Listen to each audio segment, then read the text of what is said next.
Hello, I'm Annette Young and welcome to the 51%, a show about women reshaping our world. Coming up, we take a look at why women in India are dropping out of the workforce. The country's female labour force participation rate is among the lowest in the world.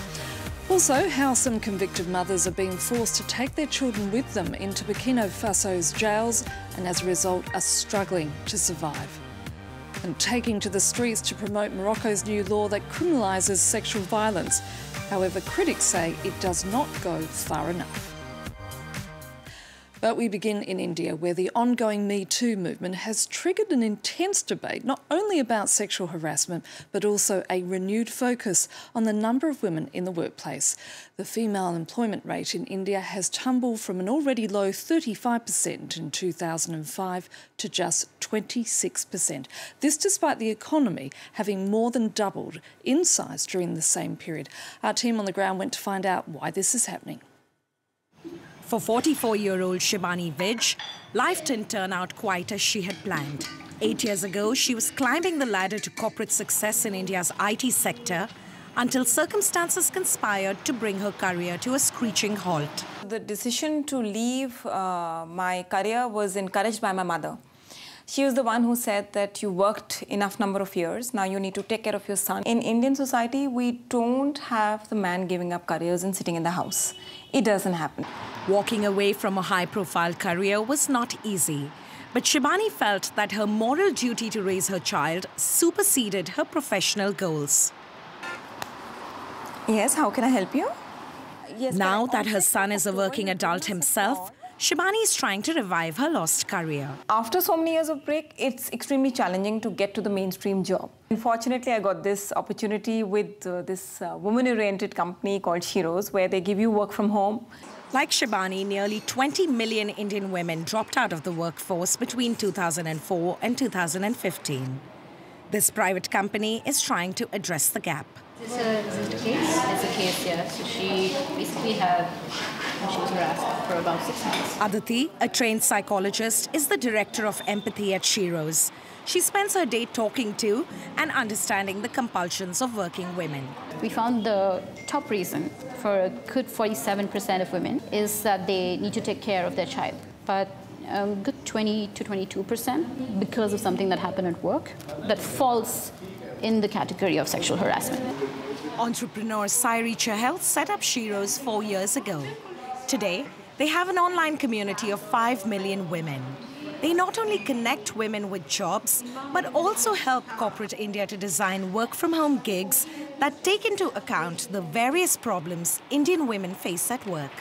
Internet's grown in India, but much like the rest of the development, index, I feel that internet hasn't sort of proven to be as beneficial to women as it could be. The idea of setting up Shiro's was initially to do more around women and workforce. It was a jobs and careers community.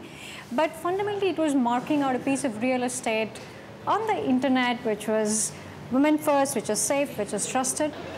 Surprisingly, the drop in female participation in the labour force occurred alongside a sharp increase in both education and job opportunities for Indian women.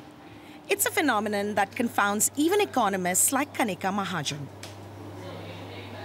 In India, it's a status symbol for men and for households to say that my wife doesn't work. If we look at urban women and how they spend their time, in India, on an average, we find that they spend about 7.5 to 8 hours per day doing domestic work. Even when their education is increasing, they are not getting into the labour market because of these social customs which are so ingrained in the system.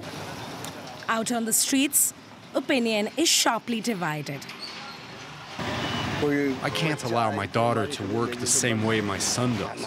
It would be unsafe for her. I have spoken with my family that I have to work even after marriage, no matter what, because I can't stay home. Attitudes may be evolving, but challenges remain. In Mumbai, 42-year-old Anupama Kapoor realized that returning to work after a gap is not an easy task for most Indian women. Drawing from her own experience, she started a support group called Reboot Her. Major cases of harassment or something else? As you know, we work with women who have taken a career break for multiple reasons. and we try and equip you and upskill you in a way that you become more ready for your corporate journey. Anupama connects such women with industry insiders who can help them negotiate the complex protocols of a work culture that has rapidly changed. There may be challenges, but Anupama remains hopeful. I'm sure that once we've gone the extra mile and once organizations continue to do what they're doing today in India and the government also kicks in support in terms of infrastructure and childcare, I only see a good future for women. Even a 10% increase in female participation in the labor force could help boost India's economy by $770 billion. Now, we've reported before on how some women in poorer countries have no choice but to take their children with them into jail. In the African nation of Burkina Faso, in order to survive, incarcerated mothers must rely on donations, although these are few and far between. Kathy Clifford has the story. Pascaline's been awaiting trial for 4 months. Suspected of involvement in a crime committed by her husband, she was arrested along with 4 other family members. She had no choice but to bring her 6-month-old daughter Aliyah to prison. Aliyah is ill with a fever and her mother is at a loss to help her. They don't have baby medicine here as she's not officially a prisoner. The living conditions are not good, so it's not easy.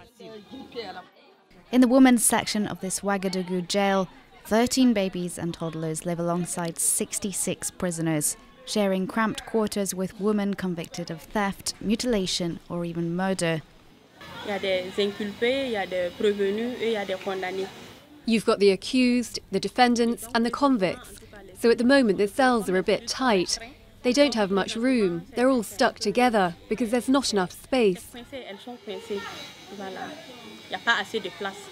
Around 30 babies and children are thought to live in prisons throughout Burkina Faso.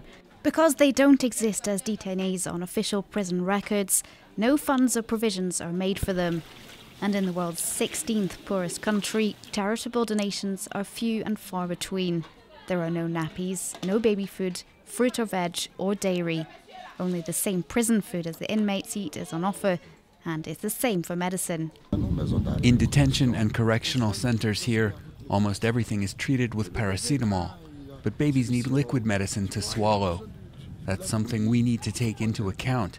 In the current provisions, it doesn't exist.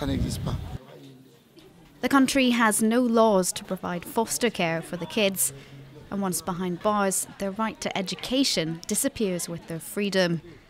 Some have no memory or even awareness of a world outside these prison walls.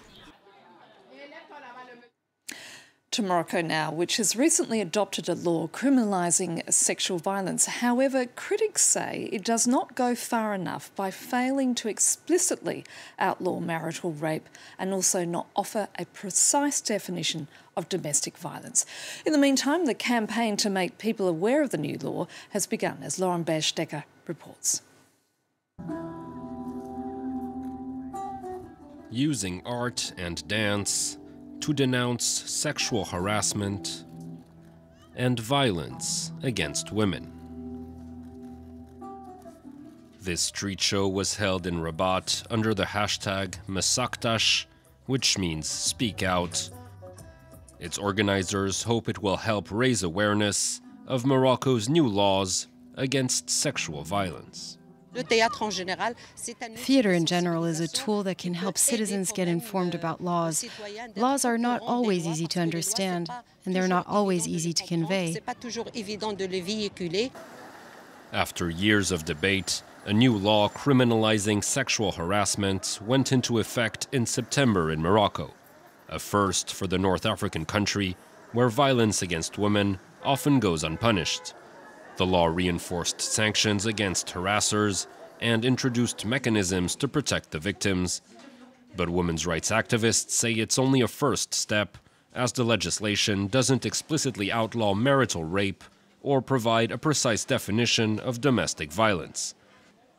The Mesaktash movement, which hopes to emulate the Me Too campaign and tackle gender discrimination in Morocco, has begun distributing whistles to women as a tool to discourage street harassment. The whistle is a symbol. It symbolises silence, which we want to end. The silence in which all women take refuge when we are harassed in public. Yet changing mentalities in a country where street harassment remains widespread could prove a difficult task. According to a recent study, 71% of Moroccan men believe women enjoy being harassed. And that's it for now. You can also connect with us via our Facebook page. That's France24.51%, of course, or do send us a tweet at _51%. So until our next show, bye for now.